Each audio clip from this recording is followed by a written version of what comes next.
During the time of celebration that took place after Arthur's return from the woods, and after his ill-fated battle against King Pellinore, Arthur is approached by a messenger from none other than the King of North Wales, King Rience. We learn here that this King Rience has been making a bit of a name for himself, a formidable king who we know Arthur already hated. If you cast your minds back, you might remember that Arthur had already done battle with King Rience's men when he, Ban and Bors went to the aid of King Lear de Grand's, who King Rience had sieged. There, Arthur killed over 10,000 of Rience's knights, a slight that King Rience had not so easily forgotten. We also learned previously that King Rience had done battle against the original 11 kings that had opposed Arthur, and that after their legendary battle against Arthur, they were triumphant against the King of North Wales. But it seems that King Rience would not be defeated for long, for we are told in this part of the story that he overcame the 11 kings and destroyed their forces so unmitigatedly that they now knelt to him. As a sign of their surrender, King Rience ordered them to cut off their beards and give them to him, perhaps a sign of him emasculating them and establishing entire ownership of them. Once he had the 11 kings under his heel, King Rience turned his sights on a more worthy adversary. Before we get into that though, I'd like to take a brief moment to introduce the sponsor of today's video, Surfshark. Surfshark is a VPN service which stands for a virtual private network, and this sort of service is imperative in today's digital age.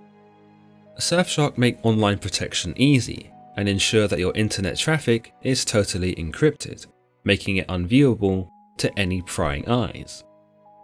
A VPN from Surfshark will also ensure that your IP address is hidden, preventing the likes of hackers, attackers, and any other dubious characters from seeing what you are doing. On top of all that, Surfshark's VPN will block ads, trackers, malware, and phishing attempts. But what makes Surfshark so special is that you can use this service on as many devices as you want, simultaneously. One of the great things I've found whilst using Surfshark is how much it offers when I'm travelling abroad. No longer do I have to worry about thieves trying to get my data or passwords when accessing Wi-Fi in a foreign country, as Surfshark ensures my digital information is secure and safe. It's also great when accessing Netflix and other streaming platforms, especially when I'm abroad and can't access my favourite shows because of region locks. All I have to do is change my IP address to another country using Surfshark's VPN and boom, I can watch whatever I like, whenever I like. It's even great for saving money when booking flights and accommodation. I found that I can find better prices when travelling using Surfshark's VPN, as online businesses set their prices depending on where you are located. Using Surfshark, I can use the VPN to set my location in another country and choose the best price for me. So if you too would like peace of mind when it comes to internet security, want to grab the best possible online deals you can, and gain access to region-locked content, just click on the link in the description or go to surfshark.deals/legends and use my promo code LEGENDS to get a whopping 84% off and 4 months absolutely free. Be safe and secure your digital life with Surfshark. King Rience sends a messenger to the court of Arthur, and a messenger arrives to demand that he too is to surrender his beard in tribute to King Rience. The messenger tells Arthur that there is a mantle in Rience's home where he hangs the beards he has collected, and that there was one space that remained empty, a space where Arthur's beard would certainly fill. Of course, if Arthur refused, it is understood that Rience would enter his land and burn and slay all of his people, and take his beard by force, by first removing Arthur's head. You might say that Rience had an unnatural obsession with beard collecting, but this is likely more symbolic of him basically collecting kingdoms, and that the only kingdom he had left to usurp was Arthur's. But Arthur tells the messenger that this is the most villainous and lewdest message he'd ever received. And this was coming from a man who had once been told that he'd lain with his own half-sister, and gotten her pregnant. So you can imagine how mortified Arthur was to hear the messenger make such demands. His rejection of King Rience's request is obvious, and funnily enough, Arthur tells the messenger that his beard wasn't even fully grown yet because of his youth, so he couldn't really give him his beard anyway. The literature here seeks to do two things. It seeks to show us that Arthur is defiant, and that he will not bow to any other man, something that's become well established.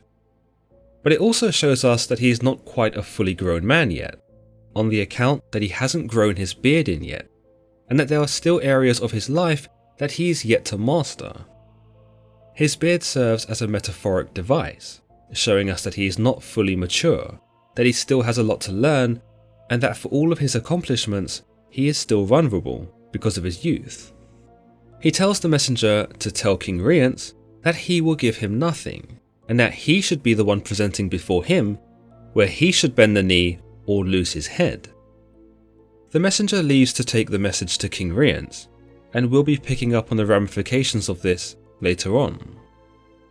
After this event takes place, we learn that Merlin tells Arthur that he should send for all the children of lords who were born on May Day. This comes about after the prophecy Merlin had told Arthur that his half-sister Morgause had given birth to a child that would one day usurp him. Presumably, Morgause's child was born on May Day, and so as to be absolutely sure he was sent to Arthur for his execution, all other children born on the same day would also need to be sent for as well. Sounds a bit ridiculous, no?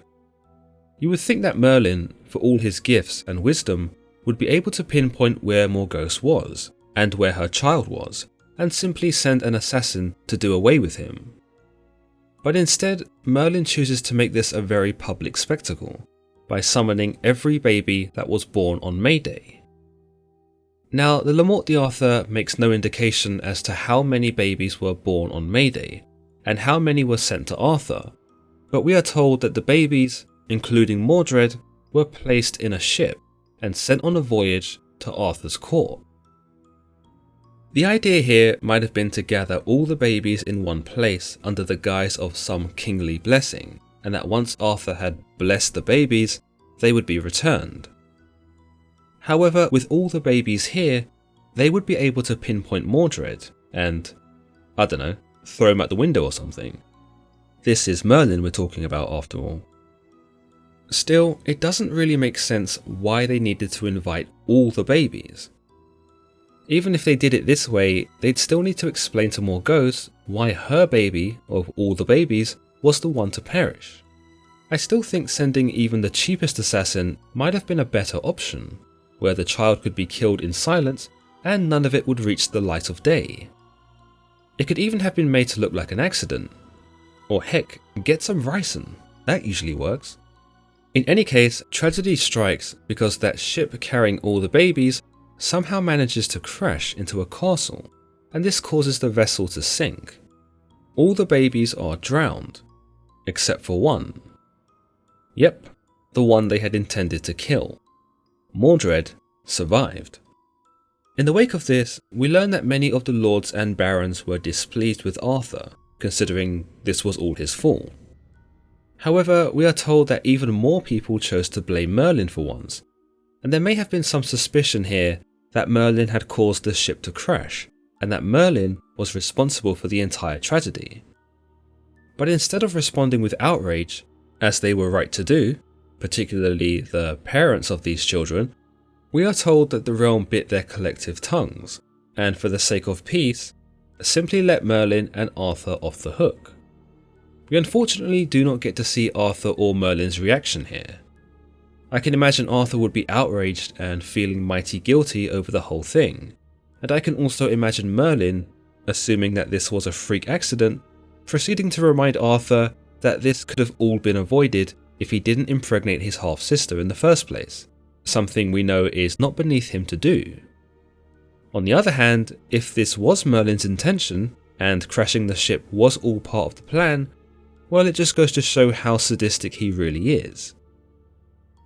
Again, he could have just singled Mordred out and strangled him in his crib. But no, it's almost like he wanted to publicise the murder. A murder which, might I add, failed spectacularly. The fates conspire against Merlin, and Mordred washes up ashore, where he is found by a man who raises him as his own.